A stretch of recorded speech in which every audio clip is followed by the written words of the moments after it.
Welcome back to my channel. Micro economics തിയറിയിൽ നമ്മൾ cardinal utility function, ordinal utility function അതിനെ base ചെയ്തിട്ടുള്ള ക്വസ്റ്റ്യൻസാണ് ഡിസ്കസ് ചെയ്തുകൊണ്ടിരുന്നത്. ഇനി നമുക്ക് അടുത്ത ഒരു ടോപ്പിക്കിലേക്ക് കടന്നു കഴിഞ്ഞു യഥാർത്ഥത്തിൽ നമ്മൾ. കാരണം പ്രൈസ് ഇലാസ്റ്റിറ്റി ഓഫ് ഡിമാൻഡിലെ കുറച്ച് ക്വസ്റ്റ്യൻസ് ഡിസ്കസ് ചെയ്തു. ഇനി ഇൻകം ഇലാസ്റ്റിറ്റിയുമായി ബന്ധപ്പെട്ടുള്ള ഒരു ക്വസ്റ്റ്യനാണ്. Look at the blackboard. Which of the following shows luxury good? Income elasticity of demand എന്ന് പറഞ്ഞാൽ എന്താണ്? Measures of responsiveness of quantity demanded due to change in income. ഇൻകത്തിൻ്റെ ചേഞ്ച് കൊണ്ട് ക്വാണ്ടിറ്റി ഡിമാൻഡിൽ ഉണ്ടാകാവുന്ന ചേഞ്ചാണ് income elasticity of demand. Income elasticity of demand measures the responsiveness of changes in quantity demanded due to change in income. അപ്പോൾ which of the following shows luxury good? Luxury ഗുഡുമായി ബന്ധപ്പെട്ട income elasticity of demand ഏതാണെന്നാണ്. Income elasticity of demand greater than 1, ഒന്നാമത്തെ choice. Income elasticity of demand less than 1. C, income elasticity of demand less than 0. D, income elasticity of demand is equal to 1. ഇതിൽ answer income elasticity of demand is greater than 1 ആണ് answer. അപ്പോൾ ഇവിടെ നമ്മൾ ഈ income elasticity പഠിക്കുന്നതിന് വേണ്ടി ഗുഡ്സിനെ 3ആയി classify ചെയ്യാം. ഒന്ന് ലക്ഷറി ഐറ്റംസ്, രണ്ടാമത്തെ നെസസിറ്റി ഐറ്റംസ്, നെസസറി ഗുഡ്സ്, മൂന്നാമത്തത് ഇൻഫീരിയർ ഗുഡ്സ്. അപ്പോൾ ഗ്രേറ്റർ ദാൻ 1 ആണെങ്കിൽ, income elasticity of demand greater than 1 ആണെങ്കിൽ അത് എല്ലായ്പ്പോഴും ലക്ഷറി ഐറ്റം ആയിരിക്കും. ഒരു ചെറിയ ചേഞ്ച് പ്രൈസിൽ ഉണ്ടായിക്കഴിഞ്ഞാൽ ഒരു വലിയ ചേഞ്ച് ഇവിടെ ഇൻകത്തിലുണ്ടായാൽ ഒരു വലിയ ചേഞ്ച് എവിടെ ഉണ്ടാകും എന്ന് പറഞ്ഞാൽ demand greater than proportionate to income. ഇനി income elasticity of demand less than 1 ആണെങ്കിൽ എങ്ങനെ ആയിരിക്കും? ഇതുപോലെ ഏത് ഗുഡായിരിക്കും? നെസസിറ്റി, നമുക്ക് മോസ്റ്റ് അർജൻറ്റ് വൺസ് അല്ലേ, ടു സാറ്റിസ്ഫൈ, അങ്ങനെയുള്ള ഐറ്റം ആയിരിക്കും. ഇനി മൂന്നാമത്തത് income elasticity of demand less than 0 ആണെങ്കിൽ അത് എന്തിനെ സൂചിപ്പിക്കുന്നു? ഇൻഫീരിയർ ഗുഡ്സിനെ ആയിരിക്കും സൂചിപ്പിക്കുന്നത്. ഓക്കെ, ഇതാണ് അതുമായി ബന്ധപ്പെട്ട് ഉള്ളത്. ഇനി നെക്സ്റ്റ് നമ്മൾ ഡിമാൻഡ് ഫംഗ്ഷനിലേക്ക് പോകുന്നു. ഡിമാൻഡ് ഫംഗ്ഷനുമായി ബന്ധപ്പെട്ട് നമ്മൾ അതിനു മുമ്പേ വാട്ട് ഈസ് ഡിമാൻഡ് അനാലിസിസ്, എന്താണ് ഡിമാൻഡ് അനാലിസിസ്, അതിൻ്റെ അണ്ടറിൽ വരുന്നതാണ് demand function. Demand analysis is A process of analysing the quantity or consumers demand for A particular commodity. ഒരു കൺസ്യൂമർ ഏതെങ്കിലും ഒരു സാധനം പർട്ടിക്കുലറായിട്ട് കൺസ്യൂം ചെയ്യുമ്പോൾ അയാളെക്കുറിച്ച് ആ ക്വാണ്ടിറ്റിയെക്കുറിച്ചും അയാളെക്കുറിച്ചും അല്ലെങ്കിൽ കൺസ്യൂമറുടെ സ്വഭാവം പഠിക്കാൻ വേണ്ടി ഉപയോഗിക്കുന്ന ഒരു കൺസെപ്റ്റാണ് എന്ത്? ഡിമാൻഡ് ഫംഗ്ഷൻ എന്ന് പറയുന്നത്. ഏത് കാറ്റഗറിയിൽ വരുന്നതാണ്? Demand analysis. അപ്പോൾ ഡിമാൻഡ് അനാലിസിസ് എന്ന് പറഞ്ഞാൽ എന്താണ്? Analysing or researching A consumers demand, ഒരു കൺസ്യൂമറിൻ്റെ ഡിമാൻഡ് എന്തിനെ ആശ്രയിച്ചിരിക്കുന്നു എന്നൊക്കെ ആണ് യഥാർത്ഥത്തിൽ ആ അനാലിസിസിലൂടെ നമ്മൾ ഒരു പ്രത്യേക കമ്മോഡിറ്റിയിൽ. അപ്പോൾ demand analysis is a research or analysing a consumers demand to a particular commodity or goods or services. അതാണ്. ഇനി ഡിമാൻഡ് ഫംഗ്ഷൻ എന്ന് പറഞ്ഞാൽ എന്താണ്? ഒരു റിലേഷൻ ഉണ്ട്. Demand function is a mathematical representation of the relationship between the quantity of goods. ഏതുമായുള്ള റിലേഷനാണ്? The quantity of goods or services that consumers are willing and able to buy and the factors that influence.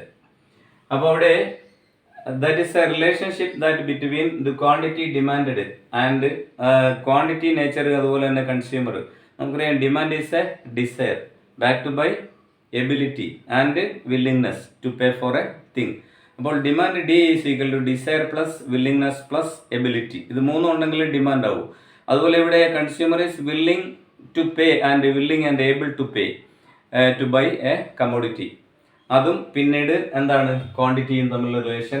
അത് that influence factors അതിനെ influence ചെയ്യുന്ന ഡിമാൻഡിനെ influence ചെയ്യുന്ന factors ഏതൊക്കെയാണ്? ഒന്ന്, ഒരു കൺസ്യൂമർ ഏറ്റവും പ്രധാനമായിട്ട് ദി മോസ്റ്റ് സിഗ്നിഫിക്കൻ്റ് ഇൻഫ്ലുവൻസ് പ്രൈസാണ്. ഒന്നാമത്തത് പ്രൈസ്, രണ്ടാമത്തത് കൺസ്യൂമറുടെ ഇൻകം ആയിരിക്കും, പിന്നെ അയാളുടെ ടേസ്റ്റ് പ്രിഫറൻസ് ആയിരിക്കും, പിന്നെ price of related commodities, that means complementary goods and substitutes, social factors. അപ്പോൾ ഇതൊക്കെയാണ് ഒരു കൺസ്യൂമറുടെ കൺസംഷനുമായി ബന്ധപ്പെട്ട് അല്ലെങ്കിൽ കൺസ്യൂമറുടെ കൺസംഷനെ ഇൻഫ്ലുവൻസ് ചെയ്യുന്ന ഘടകങ്ങളാണ്. മോസ്റ്റ് ഇമ്പോർട്ടൻറ്റ് ഫാക്ടറാണ് price, then income, then taste and preference, then price of related commodities means complementary goods and substitutes, then social factors. ഇതൊക്കെയാണ്. അതുകൊണ്ടാണ് നമ്മൾ ലോ ഓഫ് ഡിമാൻഡ് പറയുമ്പോൾ എന്ത് പഠിക്കുന്നു? We consume a commodity more when price decreases, or more will be demand at a lower price than at a higher price. When price decreases, demand increases and vice versa. So demand price relation എന്ന് പറയുന്നത് inverse relation ആയിരിക്കും, അല്ലെ opposite relation ആയിരിക്കും. അതുകൊണ്ടാണ് ആദ്യം തന്നെ law of demand പറയുമ്പോൾ എന്ത് പറയുന്നുണ്ട്? Other things remaining the same, demand price increases, demand decreases and vice versa എന്ന് പറയും. അപ്പോൾ അതർ തിങ്സ് എന്ന് പറഞ്ഞാണ് ഈ പറഞ്ഞ ഡിമാൻഡിനെ ഇൻഫ്ലുവൻസ് ചെയ്യുന്ന ഫാക്ടേഴ്സ്, പ്രൈസും ഇൻകവും ടേസ്റ്റും പ്രിഫറൻസും, price of related commodities and social factors. Okay, അപ്പോൾ അതാണ് ഡിമാൻഡ് ഫങ്ഷൻ എന്ന് പറയുന്നത്. ഇനി mainly demand functions may be classified into 2 groups, linear demand function എന്നും നോൺ ലീനിയർ ഡിമാൻഡ് ഫങ്ഷൻ എന്നും നമുക്ക് തരംതിരിക്കാം.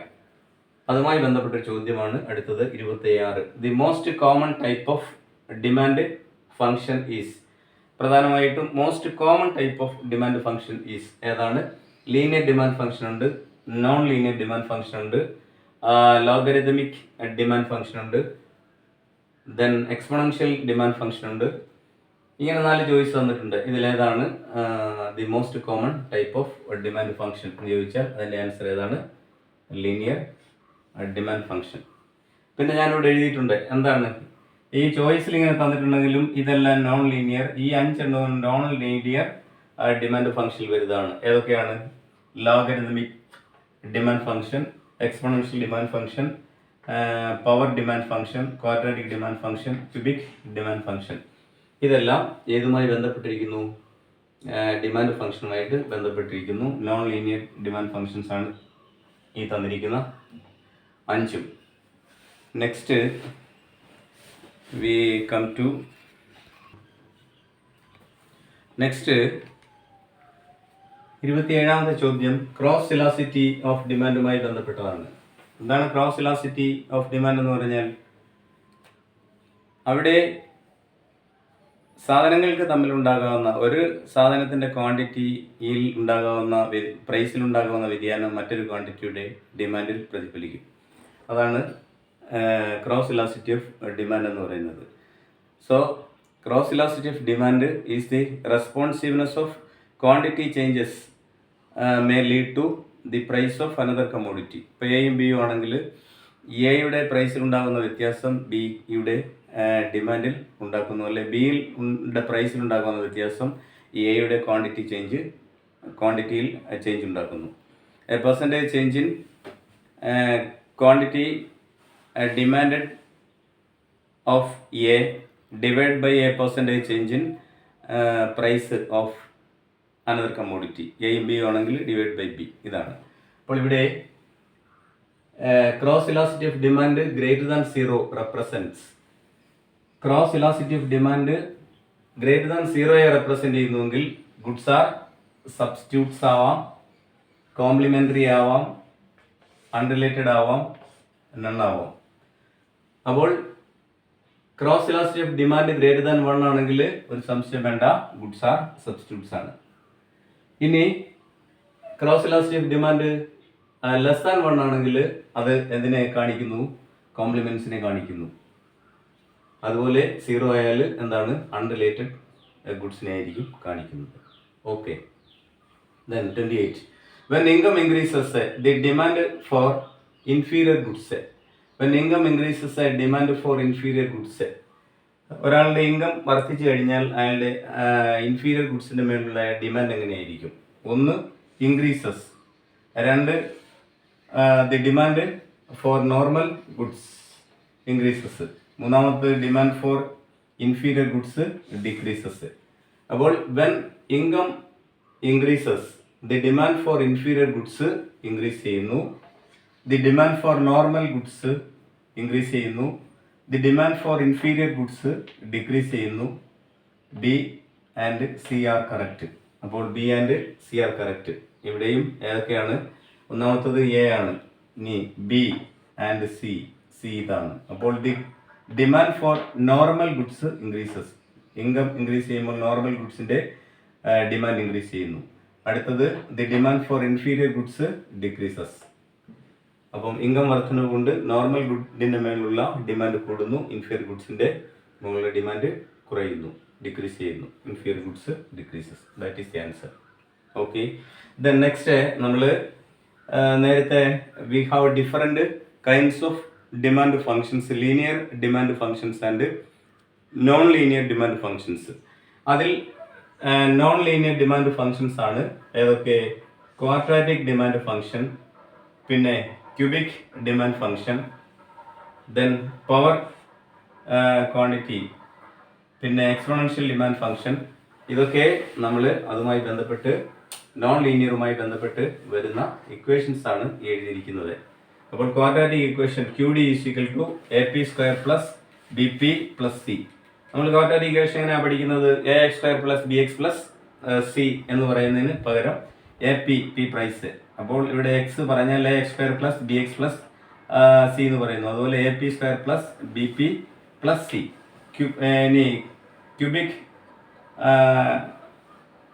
ഫംഗ്ഷൻ ആണെങ്കിലോ, ഡിമാൻഡ് ഫംഗ്ഷൻ ആണെങ്കിൽ QD = AP³ + BP² + CP + D എന്ന് പറഞ്ഞാൽ AX³ + BX² + CX + D അതിന് ഈക്വൽ ആണ്. ഇതിന് എക്സ്പോണൻഷ്യൽ ആണെങ്കിലോ, എക്സ്പോണൻഷ്യൽ ആണെങ്കിൽ A × e⁻BP ആയിരിക്കും. പിന്നെ പവർ ആണെങ്കിലോ QD = AP⁻B ആയിരിക്കും. ലോഗരിതമെറ്റിക് ആണെങ്കിലോ A log P + B ആയിരിക്കും. ഇതാണ് നോൺ ലീനിയർ ഫങ്ഷൻസും അതുപോലെ തന്നെ അതിൻ്റെ ഇക്വേഷൻസും. ഇപ്പോൾ quadratic demand function, cubic demand function, power demand function, exponential demand function, logarithmic demand function. These are the non-linear demand functions. Okay, I hope that you understood today's class. Please subscribe, share and support me. Thank you.